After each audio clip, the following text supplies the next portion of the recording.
This is a short video on how to flip the classroom. If you've never done this before, you might want to try it. It can be simpler than it looks at first glance. It's something that I've used in my classroom and have really found it to be an effective way to teach students in lots of ways that the traditional model doesn't allow.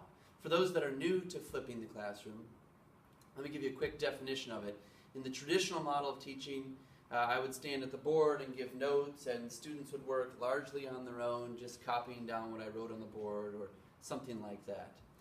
Then I would give them problems to take home, and they would probably at some point struggle with them because it's tougher than the stuff that they saw in class. Then the next morning they would come in to my office for help on these things, or we'd have to spend significant time in class reviewing what we had done the day before and what they were supposed to have learned the night before. And they were working on the hard stuff at home on their own. So the flipped classroom flips that on its head. The idea is that I give the notes in a video that they watch at home. So they're still working independently, they're still copying down what I write, but it's at home when they don't need the help. Then when they come to class the next day, I give them the tough problems that I used to give for homework. Now they do it in class. But here they can get help from each other, whether I group them or they find their own groups to work in. Or I can spend some time going over the difficult things with them in class. They can get help from me as well. So it flips the model completely. So for my classroom, what it looks like is this. I would assign a video to watch at home. I'll give you a link to my webpage where you can see the flip lessons that I've done in the past. They go home, they watch that video, they take notes on it, they come in the class the next day. Oh, I should say this. When they watch the video, as they're doing it or when they're finished watching the video, they fill out a Google form, which basically asks them, what did you learn? Some of the questions are, did you watch the video? And some of the questions are more, what have you learned based on the video? So I might ask a question in the video that they need to answer, and then I can decide how much they've learned based on their answer of that. Then they come to class the next day. I hand out these homework problems that they work on in groups. Sometimes I split the groups up based on their answers they gave on the Google form. Sometimes I let them pick their own groups. Sometimes they still might work independently, but I'm here to help them, or we can split up at a different point in class and they can get the help from each other. Now, later I'm going to give you some of the tips for how to do this. That's what I have here on the board. But first, let me give you some of the benefits of flipping the classroom.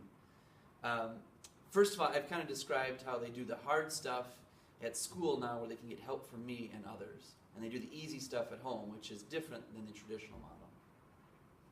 The other thing that's nice about it is students can learn at their own pace. So if they didn't understand something in the traditional model, how many of them are going to raise their hand and say, could you please repeat that?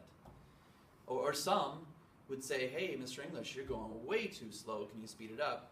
Well, in the flipped lesson, they can take it at their own pace. They can rewind me and watch it again if they didn't understand the first time. They can pause it and think about what's going on before they move on. Or before the test, the unit test, they can go back and rewatch the video to see what they missed the first time. So that's one of the benefits. Another benefit is differentiated instruction is much easier with this. And I'm going to show you a short clip of how I did this recently in class. So in the class, you'll see that I, ahead of time, split up the groups based on what they answered in their Google form, so that I could say, okay, this particular group, all these people struggled with the same question. I want to go over and answer that question or address that issue with them. I can hit all those same people at the same time. A different group didn't need to hear that. In the traditional model, they would have heard me address that to the whole class. A different group, I can give them different problems to work on, and I can go address their different needs. So it's easier to differentiate the instruction with this. Another benefit of it is, and I did not expect this when I first started this, is that I spend less time outside of class tutoring the students. It used to be there'd be a line out my door in the morning. Maybe it's just because I'm a bad teacher, I don't know, but they would come in and be asking questions on the hard homework problems from the night before. I don't have that anymore. So now I can spend more of my time planning and making better lessons than repeating how to do problem 3 40 times that day. And then I've got other benefits that I've listed in a link below this video, so you can check those out as well. Now for the tips. If you're interested in doing this, you may want to check out, again, my website to see old videos that I've flipped before. Feel free to come and talk to me. I'd be glad to tell you how it's worked for me. And I know that other people do things a lot differently, or many times better than what I do. But I'd be glad to help you get started with this. So if you've never flipped before, but this is something you're interested in, I would keep these things in mind. First of all, keep it simple.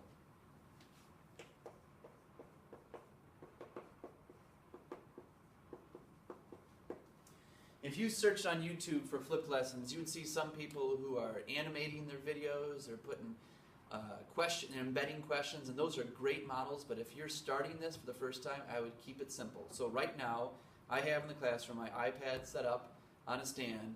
It's facing me. I'm talking, and I'm using the chalkboard or the whiteboard. That's all I'm doing. So keep it simple to start. The second thing I would suggest is show your face in these videos.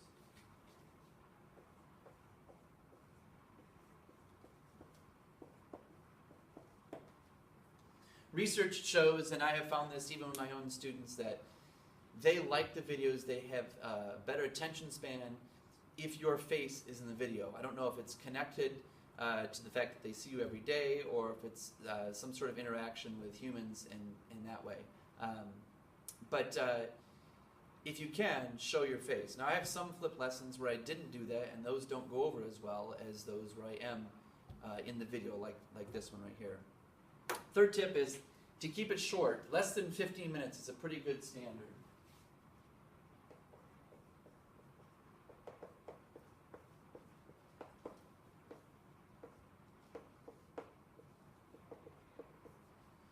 If you make it more than that, they're just not going to finish the whole thing. So it would even be better to do a 12-minute video followed by a 12-minute video in one night than to do one 24-minute video. But I still would suggest keep your lessons to 15 minutes or less when you do a flipped lesson. The fourth tip that I would give you is you have to plan differently.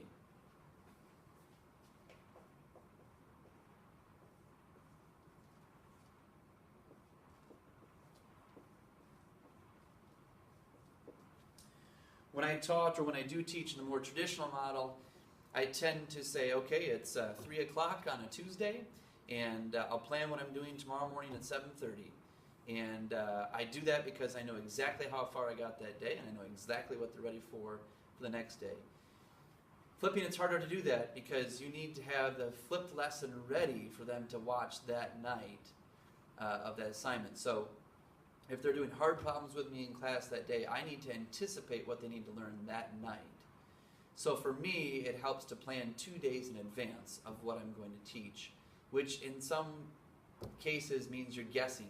You're just going to make a good guess as to where they can get. For that reason, I would not suggest flipping the classroom for first or second year teachers. It's tough to be able to predict that. But if you've been teaching lessons for a while, you have an idea of how students are going to do on this particular lesson, and how far they're going to get and what they're going to know before you need to post that next video. And sometimes the posting of the video can take a while. Making the video is not hard, but posting it onto YouTube or editing it if you need to can take some time. So you want to plan 2 days in advance to make this happen. Now this is all related to how you deliver the lesson. You also have to have a way to post this. So another tip I would give you is to make your video easy to find.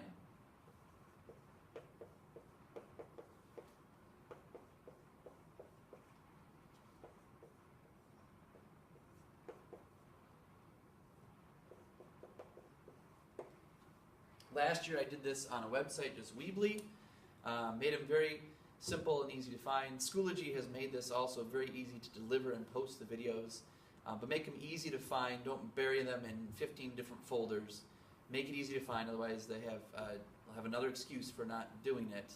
And we want to help them get to that point where they're learning as quickly as possible, not have to dig through all the folders. The second thing I would say is make sure you have accountability in place.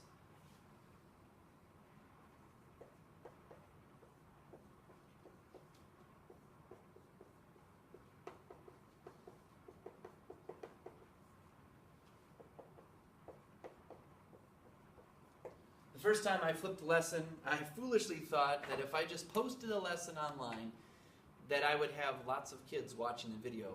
So I went home that night and I watched to see how many views I had on my first flipped lesson. And by the end of the night, I had, I think, 4, and it should have been 90. So I quickly realized that just because I post something, even if it's fantastic, of course they're not going to do it unless they're held accountable. So the way that I have found this to be easiest is to make a Google form. Google Forms are very easy to make. You've probably had some experience with them. It's just a little survey to make. And if you look at my Weebly page, you'll see there's usually the video and then a link right next to it for a Google form, and you can see what these look like. And the idea is that they go on there and they have to answer questions that prove that they've seen the video and that they've attempted to learn what they were supposed to learn. You also need to think through how you're going to hold them accountable if they do not watch the video. For me, the simplest thing to do is to make a group. Remember I talked about differentiating the groups. So when they come in the next day, if I have 4 or 5 students, which I typically do, that have not watched the video, then they sit at a lab table or out in the hall, and their job is to watch the video and fill out the Google form there. So they miss out on the time that they have to get help from other people. This happens once or twice, and then they quickly realize this is not the way that they want to do things. They'd rather get help and talk to their friends as they're doing their work than to sit out in the hall and be behind in that way too. Again, if you have any questions or if you're more interested in this, let me know. There are people in this building that flip lessons besides me, and many of them do a better job than I do. So I'm sure there's some expertise in your department as well.